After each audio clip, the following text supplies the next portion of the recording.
Welcome to Unbiased Science. Where we bring scientific method to the madness.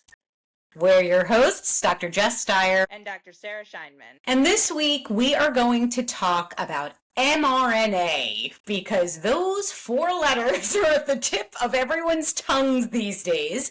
And we're joined by a very special guest, Dr. Nancy Haigwood. I'm going to introduce her to you in just a moment, and her incredible background, expertise, and experience that is super relevant to this topic.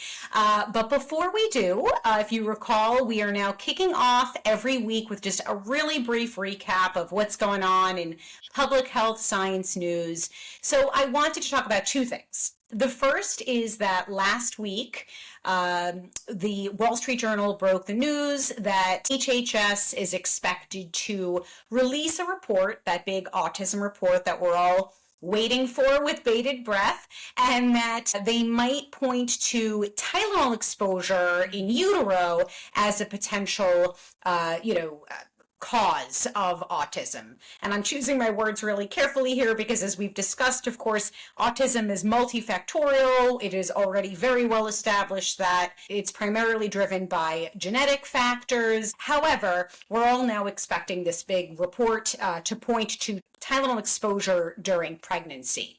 Now, I just want to call attention to the fact that there is a lot of research done on this topic. There's this great study out of Sweden that did an incredible job controlling for the genetics by including siblings in their research study that found no association between Tylenol exposure and pregnancy and autism or ADHD and a number of other outcomes. And so the body of evidence that we've evaluated thus far at Unbiased Science does not point to this. But it's tricky and potentially harmful because we know that things like fever during pregnancy carry their own risks, right? So if you have a high fever while pregnant, that can cause neural tube defects, spina bifida, and other things. So we really have to be careful when messaging around this. So just wanted to flag this for you all. We did do a Substack, and we're going to keep investigating, and we'll report on more as this report gets released.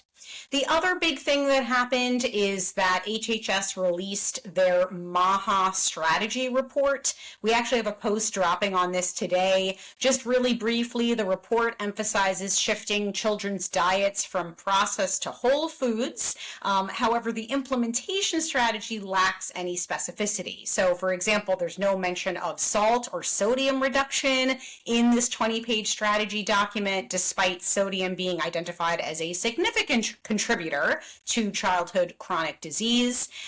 It also creates new administrative structures, including a new administration for a Healthy America within HHS and multiple NIH offices, while simultaneously reducing funding for existing food assistance programs.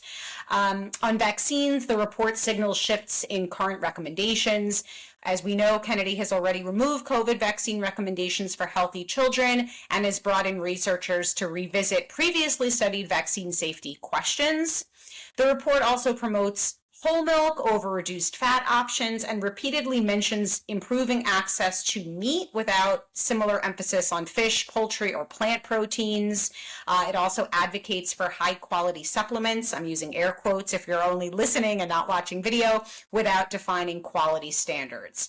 Notable omissions include social determinants of health, healthcare access barriers, climate impacts on food systems, gun violence as a cause of child mortality, and evidence-based addiction treatment approaches. So we will follow up on this. We're doing a deep dive, but it says a lot, but we don't really see any tangible, or specific recommendations for how some of these changes will be implemented. So, okay, now let's get into it. Sarah, do you maybe want to read Dr. Nancy Haigwood's incredible bio for us? I would, but I actually don't have it in front of me right now. Otherwise, yeah. Oh my gosh, that's right. I'm sorry. We had some technical difficulties. Let me introduce Nancy. And just an aside, we are so grateful at Unbiased Science to have Dr. Nancy Haigwood as a contributor.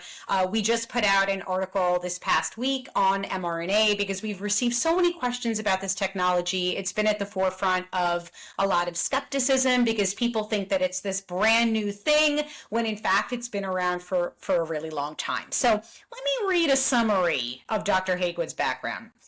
So, Dr. Nancy Haigwood holds a BS with honors in zoology from UNC Chapel Hill and a PhD in bacteriology and immunology from the UNC School of Medicine.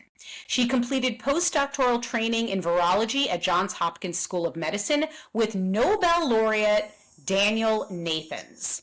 Dr. Haigwood is a professor in the Division of Pathobiology and Immunology at Oregon Health and Science University with a joint appointment in molecular microbiology and immunology. She previously served as center director and holds a visiting professorship at University of Arizona. Her career spans biotech industry positions before transitioning to academia at Seattle Biomedical Research Institute and the University of Washington. She's a fellow of the American Academy of Microbiology. She has published over 100 peer-reviewed papers. We are so grateful to have you here. Thank you so much, Nancy, for joining us. Thank you so much, Jess and Sarah. I'm really happy to be here today and looking forward to talking to everyone. So, Nancy, we're kicking off every episode with a question, which is, what is a news item that caught your attention recently, maybe in the last few weeks or so, and why do you think people should care about it? Well, I must admit, I've been watching closely the news when it comes to vaccines, and my most concerning news item regards the fact that people will now often need prescriptions in order to get a COVID vaccine. And I think this is a mistake and that needs remedying. I'm not sure how we're going to get there, but that is the thing that's really on my mind. I went out and got my own vaccine because I am over 65, and I was able to get one without a prescription at Costco. And I live in Arizona, so hopefully other people are having better luck, but I have heard a lot of my friends tell me that they've had to go back and get a prescription. I just have a question for either Nancy or Jess. Like, I don't know if either of you know this, but like, does this vary by states? Which state, like, so only certain states require prescriptions for vaccines now? It's a mess right now. You know? Yeah. No, it's very messy, and certain states, like where I live in Massachusetts, the governor has issued basically a standing prescription for anyone 6 months and older who wants to get a COVID vaccine, but that's not the case in other states. And Nancy, I was going to comment that my mother, who is 70 years old and should qualify for a COVID vaccine based on the recommendations, was turned away from CVS. And it's because there is a lot of confusion right now. And so some pharmacies, including major national chains, are basically putting a pause altogether until this upcoming ACIP meeting, which is scheduled for, actually, I think it'll be right around the time this episode airs. I think it's September 18th, 19th. So we should know more then. We need to fix it. So, yes. So Sarah, I'm sure, so Sarah nerds out, and Nancy, you may or may not know, but Sarah's background is in neurobiology, but she dabbles in immunology and virology. So I don't know, Sarah, do you have any questions to sort of kick off the conversation? Well, I think since we're going to be kind of picking Nancy's brain about mRNA vaccines, it might be a good idea just to do a quick genetics lesson and biochemistry lesson about like what exactly mRNA is, because it's, three scary letters that maybe we heard in high school biology, but don't actually kind of fully understand. So, most of us have heard of DNA, right? That's our genetic blueprint, the blueprint of life. These are the molecules that make us us. It's a code. And the DNA has to be decoded, right? Because if it's a code, it has to be decoded in order to do what it's supposed to do, to translate what's called the genotype, which is our genes, into the phenotype, which is what we are and what makes us us, our physiology, our makeup. But in order to do that, we have sort of a middleman, and that's our that's RNA or mRNA. The M, I like to say to my students that the M stands for middleman. It doesn't actually, but that like helps them to kind of like remember what it does. It's like it's DNA and then RNA, which is like the middleman, mRNA, and then there's the proteins. And most of us are made up of proteins. Like we're proteins and water for the most part. And so RNA is in every single one of our cells. And it's really important because it's what kind of translates and decodes those genes into our physiology. So I just wanted to kind of like lay that out there just for folks, just to establish like what we're talking about today. And so maybe a good thing now, Nancy, would be for you to explain to us like how is RNA incorporated into vaccines? Like we hear mRNA and it's in our bodies, it's in our cells. So how do vaccines use mRNA? Right. So there's a little bit of interesting history here because it was a wonderful idea to be able to think about using RNA as a direct vaccine and use the human body as a factory to make the vaccine product, which is a gene from a virus, usually. In this case, SARS-CoV-2. Step back a few decades, and we discovered, and this is a big field of people, although I did work on DNA vaccines, had the idea that we'd like to be able to use either DNA or RNA to get into the cell. Well, DNA is much harder to get into cells because DNA exists in the nucleus and RNA exists in the cytoplasm. So to get DNA from outside into the nucleus, you have to go through two membranes.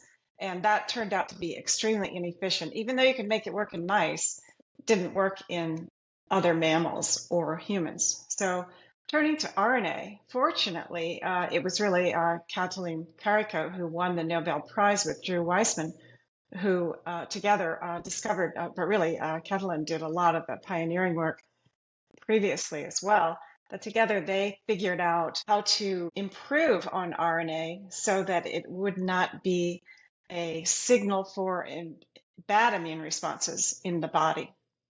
So that was kind of the first step to figure out because she was able to show that you could force RNA into cells, it degrades very quickly and it caused problems. It caused all kinds of cytokine responses and really destroyed the RNA quickly. So she figured out by making substitutions in the RNA with synthetic chemistry, replacing the uridines with a different form of uridine called pseudouridine, that then this RNA was able to be expressed well, and it worked. But it was still a problem to get it into the cell. And several groups really contributed to this. And I can't remember the name of the scientist who did this beautiful encapsulation work, but basically made a lipid nanoparticle and figured out a couple of different ways to use it, and used 4 different compounds, all of which are non-toxic, to make this bilayer lipid and get the RNA inside and use that to get the RNA into the cells. And once you've got the RNA into the cells, then it's ready to make the protein of interest, the vaccine candidate. And that really, that's kind of the basics here.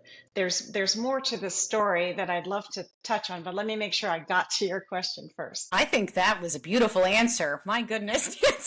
And I like you say it like so simply, like, oh, the way you're explaining it. And I know there was obviously a lot of decades of research that went into this, but you said you wanted to share something else, or there was something else to the story. So what were you going to say? Well, the fact that we were able to make mRNA vaccines for SARS-CoV-2, the timing was actually kind of fortunate, because not only had Karikó and Weissman been working away on making the RNA better, and this other group had done this fabulous work to do the encapsulation, but the group at the National Institutes of Health in the Vaccine Research Center, led by Barney Graham, was able to make a vaccine for MERS, which is a cousin of SARS-CoV-2. This was never rolled out because it turned out we didn't need to ramp up a MERS vaccine. Fortunately, the epidemic died down by itself pretty much.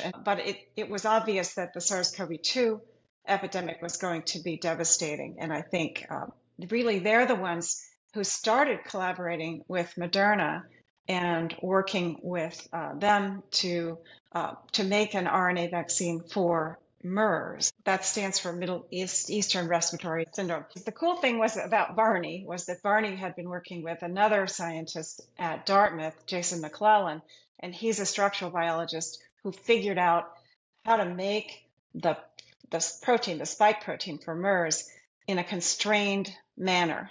It was so-called pre-fusion because viruses have these proteins that are the key to get into the lock of the cell.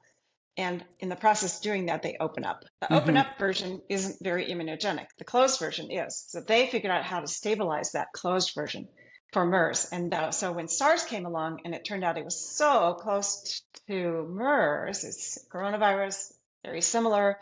They knew exactly what kind of gene to order from the gene synthesis people, which is how we make genes these days.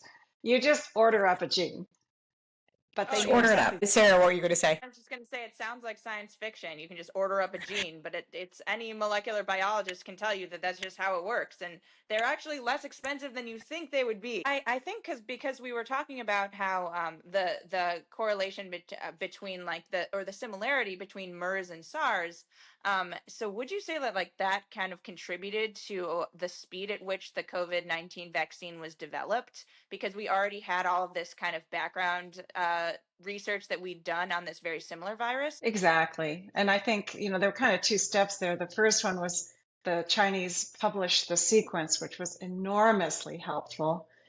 And everybody jumped on the sequence.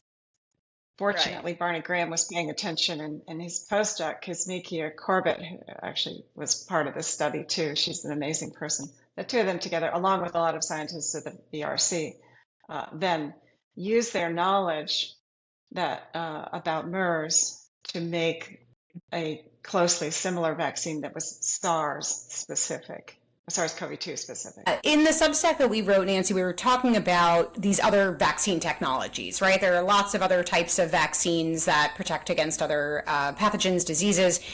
So when people say, why did we use this mRNA vaccine technology for COVID? How would you respond to that? I would say because it made sense at the time. We knew we had this technology and it had been proven in the lab for other diseases. It just had never been rolled out on a large scale for humans. But with other pathogens like rabies, it had already been tested. We knew it was possible to make a vaccine by this one. Why was that so attractive?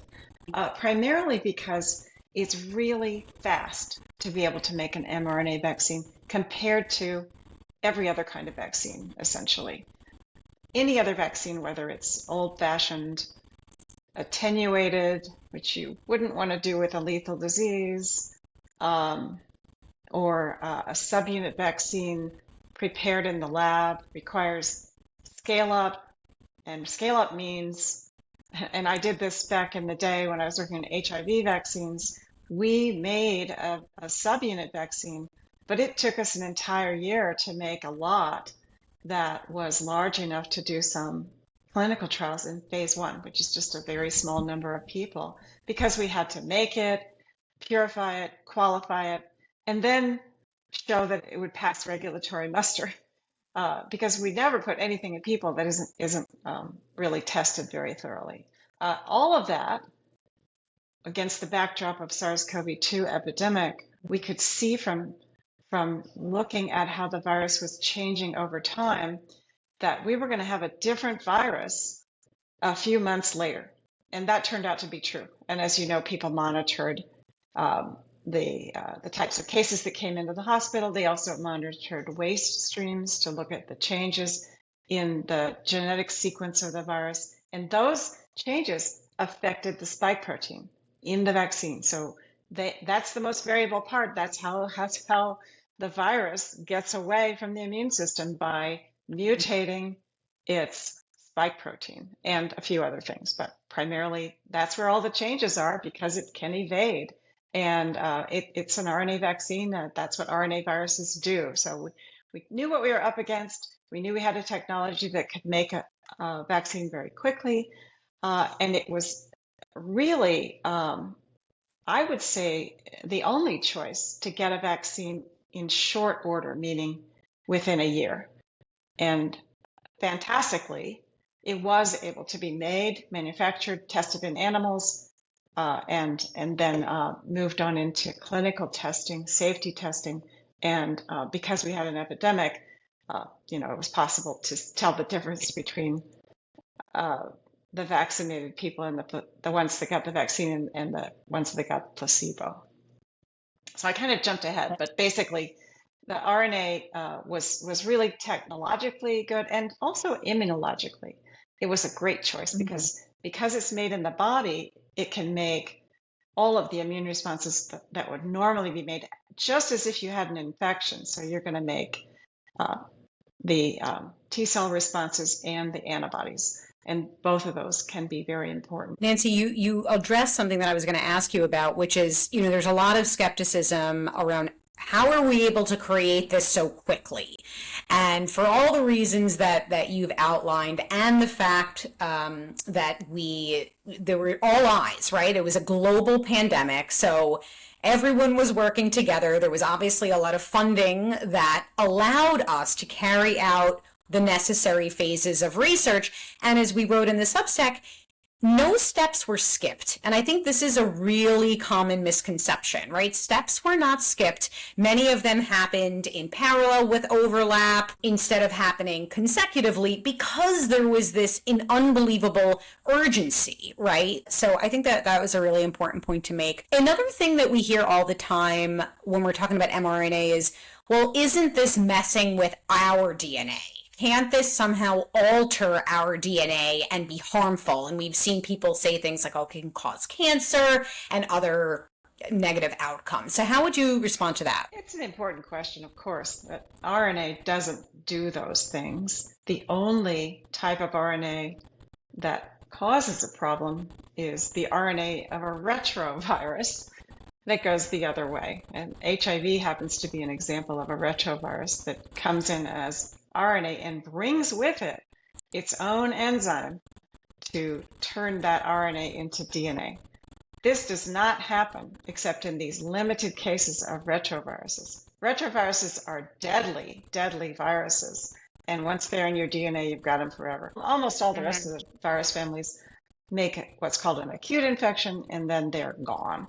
That's because they aren't messing with our DNA. RNA does not make DNA. And it gets degraded pretty quickly, usually within a day, I would say, for the most part. I don't know the precise numbers, but it's a short-lived molecule, and that's how it's designed to be. And really, this makes RNA vaccines much safer, in my view. Yeah. Mm-hmm. Yeah, absolutely. I mean, it's kind of like what I was saying at the beginning of the episode about how mRNA is kind of that middleman. So it doesn't make DNA. It actually comes from DNA. So unless you have this, like you were saying, Nancy, this retrovirus that actually, retro meaning it goes backwards, so it takes that RNA and then transcribes it back and then goes backwards back into DNA. Most mRNA of most viruses, like you were saying, they don't do that. So they only go in one direction. Most often, it only goes from DNA to RNA. It does not go from RNA back to DNA. So that's an important thing to keep in mind. Right. Humans do not have an enzyme to do that. So we can't do that. We're not going to do that. No. So Nancy, I'm sure you were horrified. I was horrified with the news of the $500 million of funding cuts to mRNA research, although it seems to be specific to mRNA vaccines for respiratory illnesses, COVID, avian flu, and that in and of itself is very problematic, of course, because we need to be prepared, against these illnesses. But can you talk about the incredible potential of mRNA technology against other things, other diseases like cancer?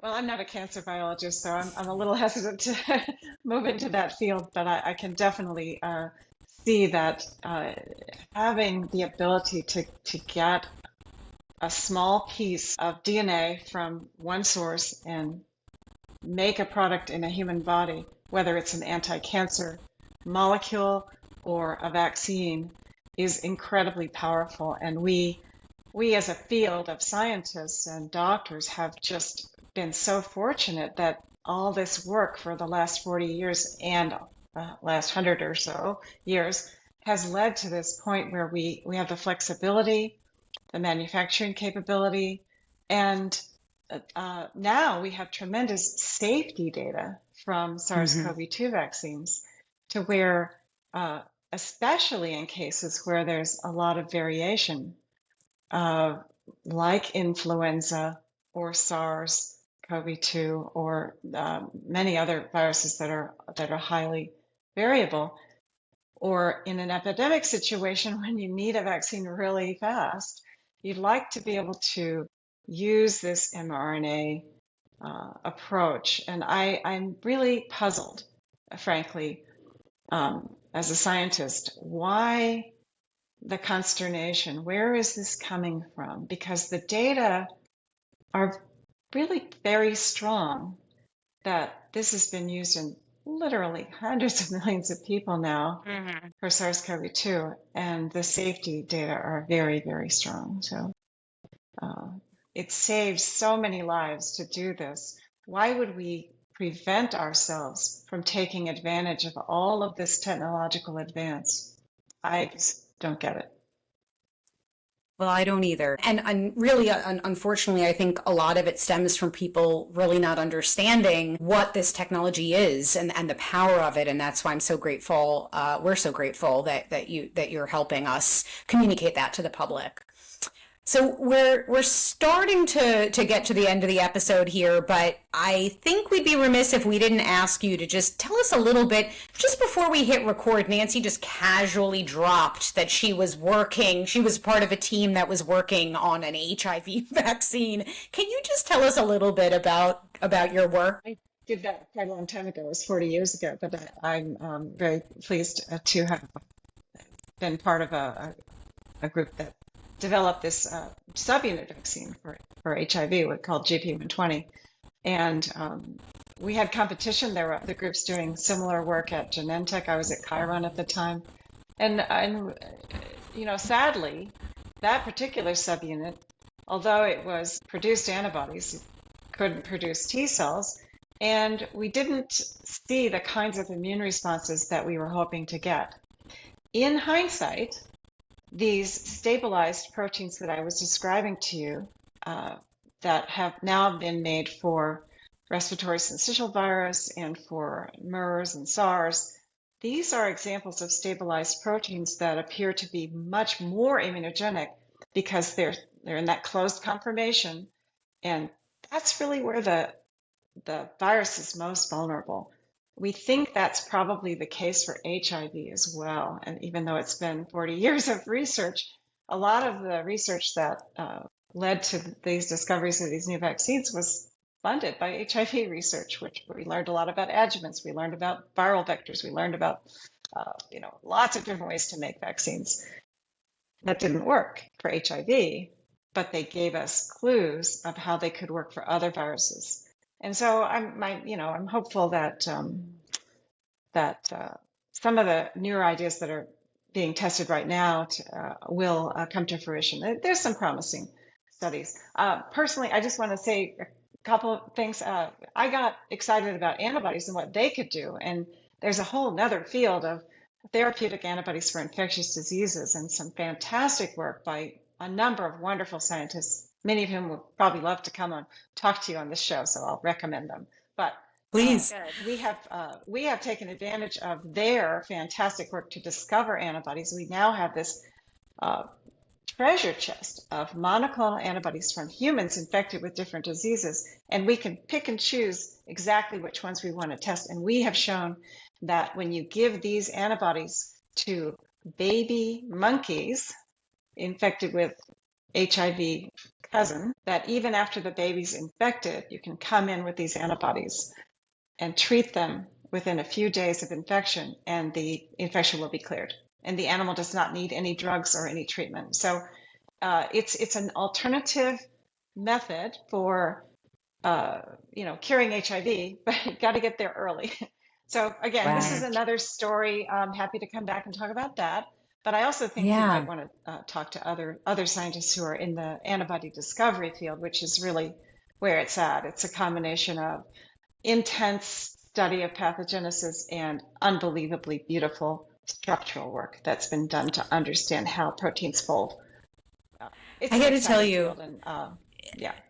Nancy, I mean, I'm getting, everything makes me cry. If you know me, I cry at the drop of the hat, but I get very emotional hearing, honestly, I mean, I am just blown away by science and how far we've come, and I think it's incredible. And hearing someone like you just share, first of all, share your time and expertise with us, but just the way you talk about it and the incredible, we talk about these things, but I want people to remember we're talking about diseases that have killed millions of people. Like these are incredible technologies and advances that will save countless lives. It's just, it absolutely takes my breath away. I can't thank you enough. Nancy, we like to end every episode on an optimistic note, and we're wondering, is there something that's giving you hope with regard to health and science right now that you can share with the audience? Gosh, there's so many things that are going well. You mentioned cancer. I mean, look at survivability now, and the fact that we can modulate the immune response in ways that can go after cancer cells. I'm a cancer survivor, so I'm a huge beneficiary of some of this technology. Uh, there's so much exciting going on in medicine today, and I've been fortunate to be able to work in basic discovery research for so long, and I can't quit. So uh, that's why I'm here, and that's why I love talking about science. And I do think we need to emphasize these positive breakthroughs. There are so many. So thank you again for inviting me to come today. It was my fun. I had a lot of Here come fun. the waterworks. No. Yes. Classic. No, It's a classic thank you. Jess. Classic Jess. No, really, Nancy, thank you so much. Thanks for contributing to Unbiased Science. And to our audience, you can follow along. Nancy will be bugging her to continue to contribute. And I really am hopeful that our technology issues don't interfere with the message here today and the incredible information that Nancy shared. Sarah, would you like to take us home? Sure would. Thanks for tuning in, everyone. We hope you learned a thing or two. Please join us next week on your trusted source for no nonsense, just science.